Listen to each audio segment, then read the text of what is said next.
All right, so today we are going to talk about inverses, functions, or relations, because not all inverses are functions. So what I'd like you to do is take a moment to pause the video and see if you can write this in general form or what we sometimes call the vertex form. So just take a moment to pause. All right, so what we're going to do is we're going to close off the x values and leave that +1 on the outside. And then we're going to do something called completing the square. So if you remember from Algebra 2, completing the square says take that middle term of 4, put it over 2 and square it, because we're saying what can I add to this to make it a perfect square?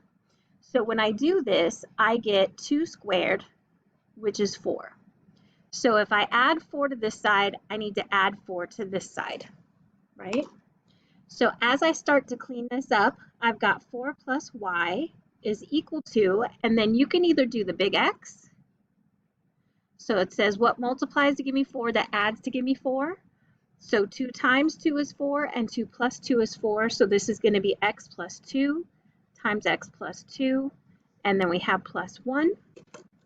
And then we're going to subtract 4 from both sides. And we get, cleaning this up and making it look pretty, we get y is equal to, and then we get x plus 2 quantity squared, and then 1 minus 4 gives me -3. And so then hopefully from the 3-2 lesson, you could recognize this as a parabola or a square function translated to the left 2 and down 3. All right. So inverse relations are very similar to what we were talking about with symmetry to the line y equal x. So what it's saying is two functions are inverses if one relation contains the point a comma b, whenever the other one contains b comma a. So we're going to go back to xy charts for just a little bit, just so you can really see about a function and its inverse. So x squared, the value of x that makes this 0 is going to be 0. So a couple points to the left would be -1 and -2, and a couple points to the right would be +1 and +2. So when I square -2, I get 4. When I square 1, I get 1. When I square 0, I get 0, and then 1, and then 4. So hopefully we recognize I would have vertex at 0, 0. To the right 1 squared is up 1. To the right 2 squared is up 4. To the right 3 squared would be up 9. To the left 1 squared is 1, to the left 2 squared is 4, and to the left 3 squared gives me 9. So this would be the graph of the function itself. And then, so that is all my a comma b points. So for my inverse, I want b comma a points. So -2, 4 becomes 4, -2. -1, 1 becomes 1, -1. 0, 0 stays the same, 1, 1 stays the same, and then we get 4, 2. So that means I've got the point 4, -2, I've got 1, -1, I have 0, 0, I have 1, 1, and I have 4, 2. And then just noting, do you see how we did to the right 3 and up 9? So if I flip that, I'd go to the right 9 and up 3. And here we went to the left 3 and up 9, so I can go to the right 9 and down 3. And so we end up with this parabola, and we do touch twice, and you'll see why in just a second. Okay, so the black parabola is the function itself, and then the red is the inverse. So what I want you to notice is the inverse fails the vertical line test. So it is not a function. It would be called an inverse relation. And then why that fits in with that whole symmetric with respect to the line y equal x is if I add in that line of y is equal to x. Do you see that if I folded my paper along that diagonal line, the red parabola would fall right on top of the black parabola? So notice the 2 points where they actually crossed were the 2 points where the x and the y were the same. And so just like we said inverses are not always going to be functions. And just like I drew in, the graphs are going to be reflections of each other with respect to the line y equal x.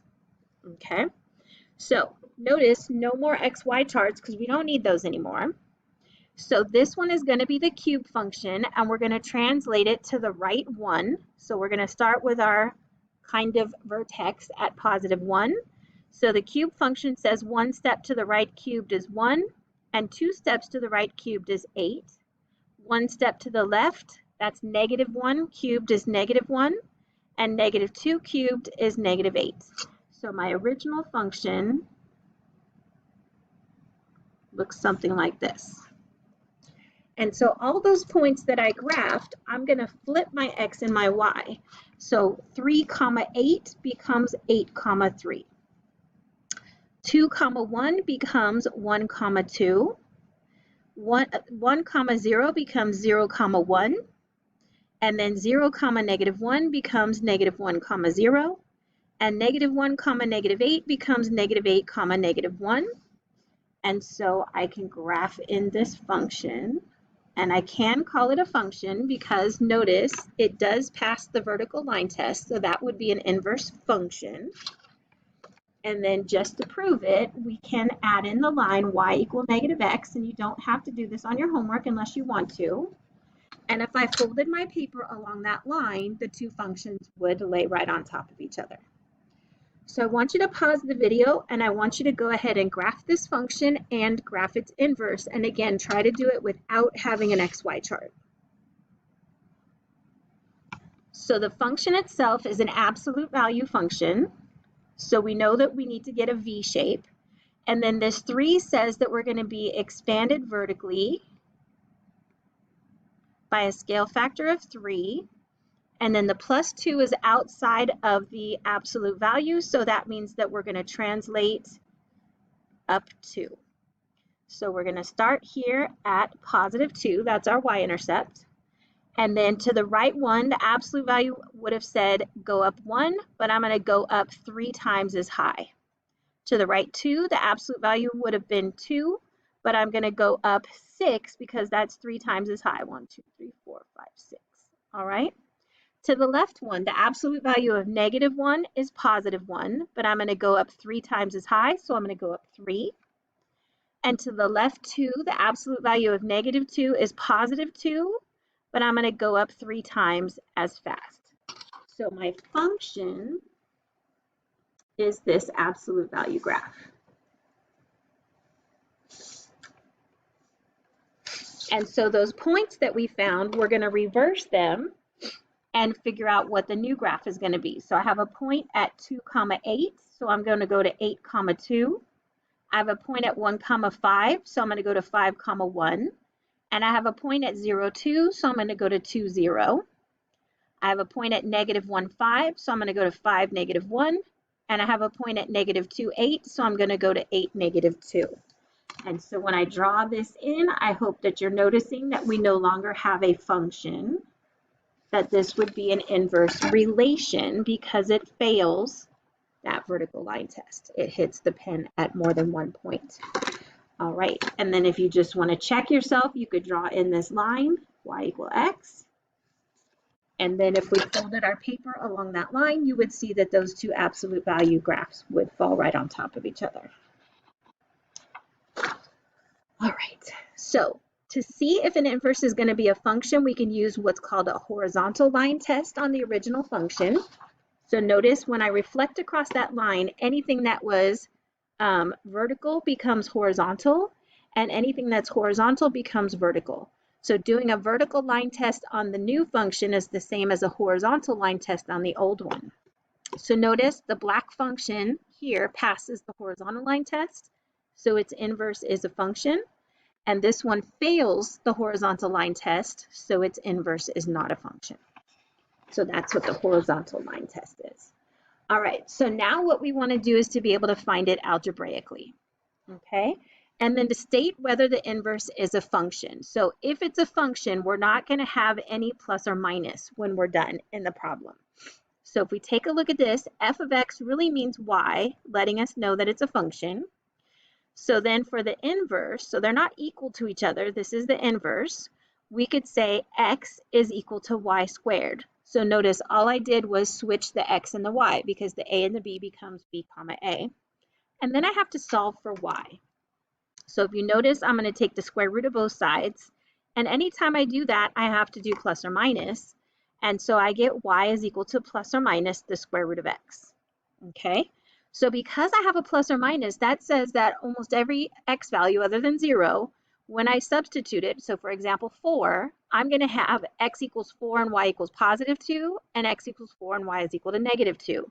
So this is the inverse, and it is not a function because I ended up with plus or minus in there. I probably should just say no. Either not a function or just say no, it's not a function. All right, so then looking at B, I already have my y there. So if we talk about the inverse, we're going to say x is equal to the cube root of y minus 1. And so we're going to cube both sides. And so that means that I have x cubed is equal to y minus 1, and that doesn't cause any sort of plus or minus or anything. And then to solve for y, we would add 1 to both sides. And then I'm going to go ahead and flip the equation as well. So we have y is equal to x cubed plus 1. So something to notice, I don't know how to graph the cube root function, but I do know how to graph a cube that gets translated up 1 unit. So if I can graph this, that makes it easier to graph something that I really don't know very well. So this would be the inverse. And so we would say, yes, it is a function because I didn't get any plus or minus in there. And then the symbol for inverse is to the negative 1. So it looks like a negative 1 power, but that's not what it is because functions don't have powers.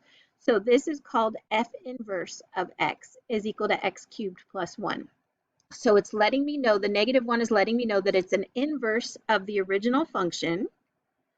And by calling it f inverse, we're saying that that inverse is a function. Now, sometimes in the book, because I know I've been copying the answers out of the solution manual, sometimes they call anything an inverse function, so you just want to be careful. Anytime it has plus or minus, you only write y. You don't write the inverse of f.